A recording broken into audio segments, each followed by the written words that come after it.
2 weeks ago today, I told you digital IDs would be brought in for control. Stay tuned, Starmer is slipped up. Hello MVUK, welcome back to the channel, it's Pete here. Thank you ever so much for your company again. Now, I hate to say I told you so, but I told you so. When I said a couple of Fridays ago, or Thursday, or whatever, I don't know, so much is going on, right? I said that Starmer, under the guise of stopping illegal immigration, wants to bring in mandatory digital ID cards for every man and woman in the land who wants to work, starting probably with certain sectors and then rolling out for massive state government control under the guise of reducing and stopping illegal migration. Nah, we all see what's going on here. And then not only 2 weeks later, after I said these bits here, let's have a recap of what I said 2 weeks ago, just a snippet of it, and I'll talk you through it again. And unbelievable. So that means your bank will be on that digital ID card, which means at any time you can be debanked if you go against your bank's values. Okay, cool. So that was what I was saying back there with just the most basic research. I'll put this thing back up on the screen here from Tech Radar, because I said that they will want to amalgamate everything onto this ID card so they can control what you buy, how you buy it, and how you give money. Now listen to this from Keir Starmer, the UK Prime Minister. Roll the clip. Of digital ID. You can see from Estonia the speed with which people can access services that are available to them, which has been transformational, and there's great enthusiasm in Estonia for it. Here in India, I think it's 1 billion people have digital ID. It's been taken up on a voluntary basis in huge numbers, not least because it means that you can access your own money, make payments so much more easily than is available with others. So I think now we need to go out and make that case of the huge benefits that this will bring. There needs to be a national debate about it. So we had a look at that there. And did you see that? Did you see the subtleties? He said he's almost excited about it as well, like he thinks that he's going to get this through. He says that you will have access to your financial services and much quicker than now. Well, quite frankly, if I want to pay you some money and I don't want to use my bank, I use PayPal or I use a crypto wallet, and it's instant, bang, it's like that. So I can't see what would improve, Keir. And so other than a couple of scenarios. So here's the positive side to digital IDs.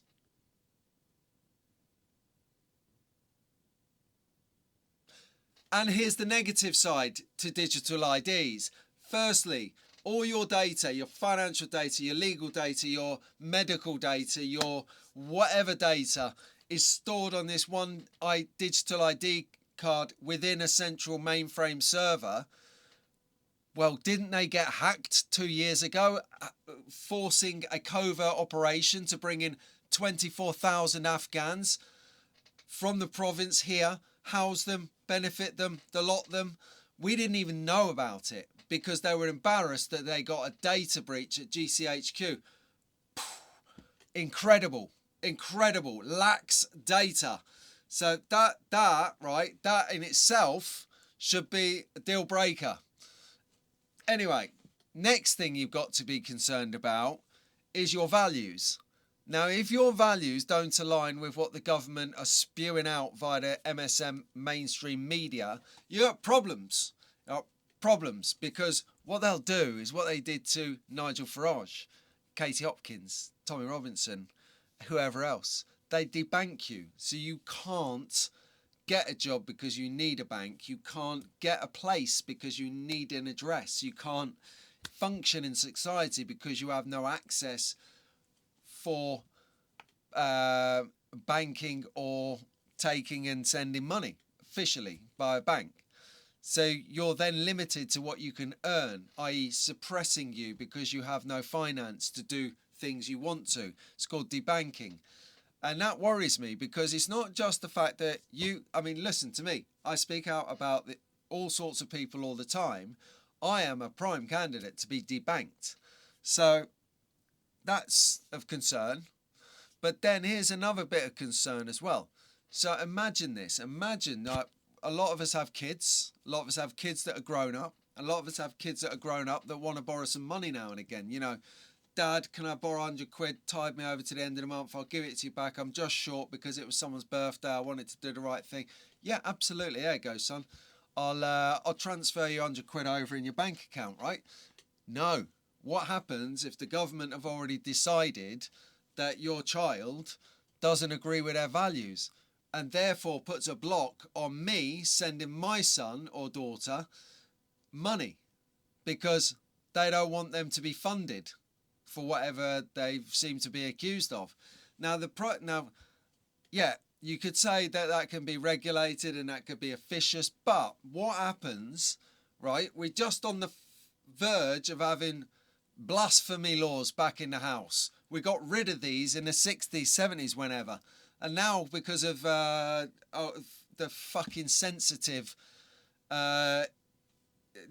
children of Islam, they can't have their precious, critiqued or spoken of or anything. So they need to bring in a law that says you can't do that. That's blasphemy where I come from, where we grew up at. So if you then get a complaint to the police about what you've said, what you've done, what you've posted, how you've acted, it could be a stitch up. You could have parked in the wrong parking space, which is obviously precious to somebody.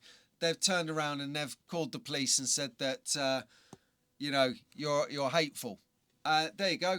Boom, digital ID, rubber stamped, Islamophobic, or whatever it is, and you then can't get money, can't work, can't pay bills, rented homeless, boom, you're out there.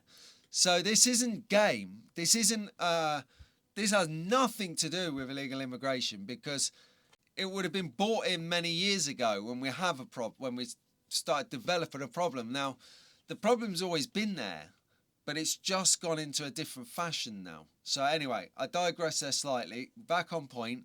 Digital ID cards. We've seen Keir Starmer gleefully saying that all the control it will give the government over your bank account, your legal records, your medical files, your whatever details. Anyhow, I'll let you consider that right now. 2.5 million people have signed the petition. When I did the video, it was on 300,000. The following day, when he announced the ID, it went up to 1 million. So there you go. I like to find the stories. Sometimes I get in ahead of the game. Sometimes, like now, I've thought about this yesterday. I made the clips. I've analysed it. I'm delivering it tonight. So there. Thank you very much for watching, everyone. Do please like, subscribe and share. It makes a difference. Helps me out. And I'm very grateful for it. So on that note, I'll speak to you soon. That's Pete from MV UK.